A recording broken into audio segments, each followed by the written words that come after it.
काय ग नेहा, किती उशीर केलात. हे बघ मी टॅन झाले. सॉरी सॉरी सॉरी, निघूया चल. आणि एवढा उशीरच होणार होता तर मी तुझ्या घरी आले असते ना. तुझ्यामुळे आणखीन उशीर झाला असता ना. शहाणीच आहेस. आणि हे काय, या फाईल्स का घेतल्यात? आपण का जातोय तिकडे? अगं आपण ऑफिसच्या कामासाठी जातोय, मोठ्या सरांनी बोलवलंय, त्यामुळे तिथे जाऊन फक्त काम करायचं आणि बाकी कोणाशी बोलायचं नाही, कळलं? येस मॅम, तुमच्या सगळ्या ऑर्डर्स फॉलो केल्या जातील. मॅम तुमची नेक्स्ट ऑर्डर काय आहे? म्हणजे आपण बसने जायचंय की तुम्ही चॉपरने येणार आहात? आली रिक्षा. मी पकड. चल आता.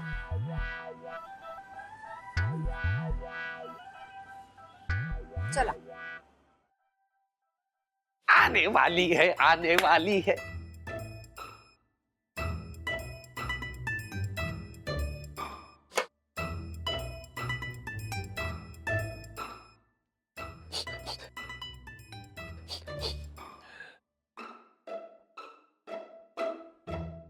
मी ना समीर रात्रभर विचार केलाय आणि माझं ठरलंय. नेहाशी नेमकं काय काय बोलायचं, बरोबर? नाही मग नेहाला फोन करून सांगायचं बेसिकली की तू इकडे येऊ नकोस, यायची काही गरज नाहीये, घरीच थांब. वेडा आहेस का तू? वेडा नाहीये, हे वेळीत सुचलेलं शहाणपण आहे, कळलं? आणि हे सगळं कशामुळे? त्या सिमी काकूच्या किटी पार्टीमुळे, बरोबर? एक्झॅक्टली. कोण आहेस तू? तू कोण आहेस मला सांग. यशवर्धन चौधरी आहेस तू यार. बिझनेस क्रायसिस तू हँडल केलेस, एवढे मोठे मोठे अपयश तू पचवलेस, हे सगळं साम्राज्य उभं केलंस, तू एका किटी पार्टीला घाबरतो? त्या सगळ्या क्रायसिसनं बिझनेसशी संबंधित आहे. तिकडे कोणाला माझ्या डिसिजनमुळे काय वाईट वाटलं, दुःख झालं, मला काही फरक पडत नाही. पण इथे प्रश्न नेहाचं पॅलेस मध्ये येणं आणि सिमी काकूची किटी पार्टी होणं या दोघांमधला आहे. करेक्ट. ओके, पण ठीक आहे, आपण काहीतरी मार्ग काढू. मला काही सुचत नाही. ओके, तुला काही करायचंच नाहीये, मी कशाला? प्रॉब्लेम्स क्रिएट करायला आहेस तू. असं नाहीये ब्रो, लक्षात ठेव. नेहा पॅलेस मध्ये जर माझ्या सांगण्यावरून येऊ शकते ना, तर काकूची किटी पार्टी शिफ्ट होऊ शकते. तुला वाटतं तू बोलशील आणि सिम्मी काकू ऐकेल? अरे ब्रो, मी सांगून तर नेहाही पॅलेस मध्ये येणार नव्हती, पण मी काय केलं? काय झालं? युरेका, काय? तुला एक सांगू, तू ना देवाचे रोज आभार मानायला पाहिजेस, देवाचे पाय धुतले पाहिजेस की माझ्यासारखा मित्र तुला आयुष्यात मिळाला. मी हवं तर तुझा फोटो गळ्यात लावूनच फिरतो मी रोज, पण झालंय काय ते सांग ना. ऐक आता जरा प्रॅक्टिकली आहे. हा, काय करतोय मी बघ फक्त. तू काय करणार आहे समीर?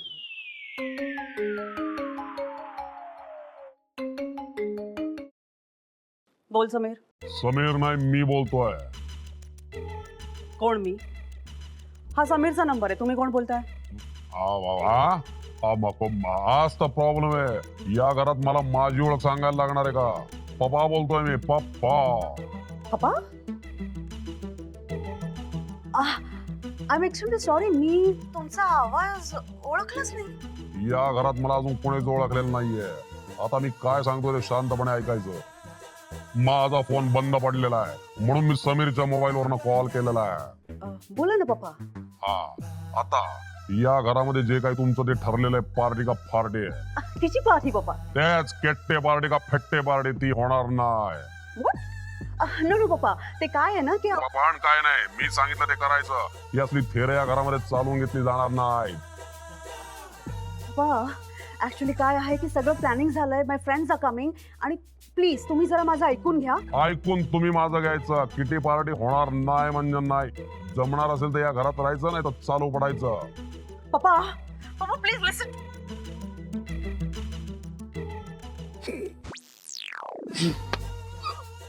असं काय बघतोस तू माझ्याकडे? अरे कमॉन यार, तुम्हाला थँक्यू म्हणायला पाहिजे. असाच आवाज काढून मी नेहाला पॅलेस मध्ये सुद्धा बोलवलंय. ऐक नाही पंचा, तू नेहाला पण समीर, हे सगळं चुकीचं आहे यार. चुकीचं कुठे यार? अरे प्रेम आहे हे, प्रेम.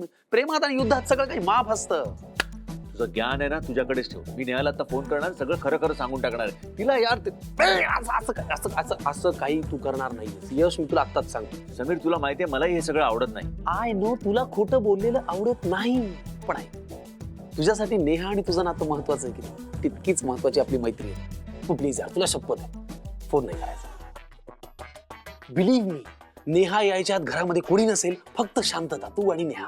आणि तू ऐकणार नाहीयेस. आय एम सॉरी यार. आय नो मी थोडासा नालायक आहे, पण मी तुझा मित्र आहे. काही प्रॉब्लेम झाला ना समीर? आने वाली है, आने वाली है, आने वाली है.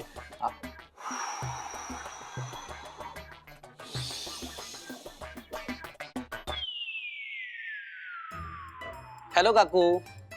अरे समीर, बोल ना, काही काम होतं का?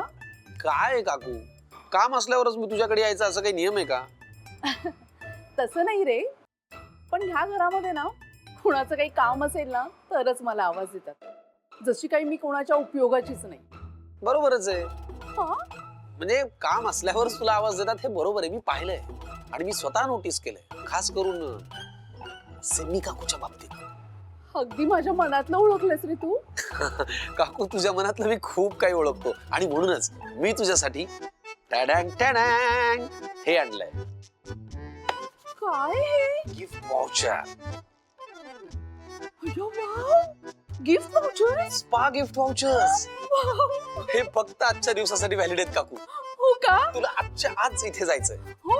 अरे मी तर आत्ता जायला तयार आहे. काका, त्या बिझनेस एक्सपो साठी मी तुमच्या नावाचं रजिस्ट्रेशन केलेलं आहे. हो. तुम्हाला जर सक्सेसफुल बिझनेस व्हायचा असेल आणि तुमच्या मनासारखा व्यवसाय करायचा असेल तर तुम्हाला आजच्या आज गेलंच पाहिजे. नाही, तू म्हणतो ते बरोबर आहे, पण आता पण काय काका? अरे सिम्मी, तिला कळलं ना तर माझं काही खरं नाही. हा काका मला हेच आवडत नाही. हा वरचेवर तुम्ही त्या सिम्मी काकूच्या ताटाखालचा बोक्या होत चाललेला आहात. त्यांची किटी पार्टी आहे, त्या बाहेर जाणार आहेत, त्यांना कळणारच नाही. खरंच? सिरियसली तुम्ही आज जायला पाहिजे, प्लीज. जाल ना काका? Yes yes. चाललो. सिम्मी काकू, किटी पार्टी कॅन्सल झाली हे मला पटलेलंच नाहीये. तू काही म्हण. सगळी अरेंजमेंट झाली होती पण तो तू कोण कोण कोण? कोणी नाही. जाऊ देत ना. ओके, मला ना ह्या विषयावर कोणाशी काहीच बोलायचं नाहीये, प्लीज. पण मला याच विषयावरती बोलायचंय म्हणून तर मी इकडे आलोय. मला यशने पाठवलंय. गॉड. सिरियसली ऐकून तरी घ्या. किटी पार्टी त्याला कॅन्सल झाल्याचं कळलं आणि त्याला फार वाईट वाटलं. त्याने ही किटी पार्टी रिअरेंज केली. येस, एक 5 स्टार हॉटेल बुक केलेलं आहे आणि यश म्हणालाय की सिमी काकूची किटी पार्टी होणार. येस, सिरियसली किटी पार्टी होणार सिमी काकू. मी त्याला म्हणलं की कशाला हवी किटी पार्टी, का उगाच धडपड करतोय, कॅन्सल झाली तर कॅन्सल झाली. तू हे म्हणणारच. मी हे म्हणालो पण यश काय म्हणाला, अरे सिमी काकूची किटी पार्टी कॅन्सल होते म्हणजे काय, ती परत व्हायला पाहिजे. शेवटी किटी पार्टी म्हणजे काकूच्या इमेजचा प्रश्न आहे, शॉपिंगचा प्रश्न आहे, तिच्या फिलिंग्सचा प्रश्न आहे. सो किटी पार्टी घरात नाही तर नाही, रेस्टॉरंट मध्ये झाली पाहिजे. बेबी, सी माय बच्चा. जस्ट सी, लुक ॲट हिम. काहीतरी शिकलं पाहिजे त्याच्याकडून. हो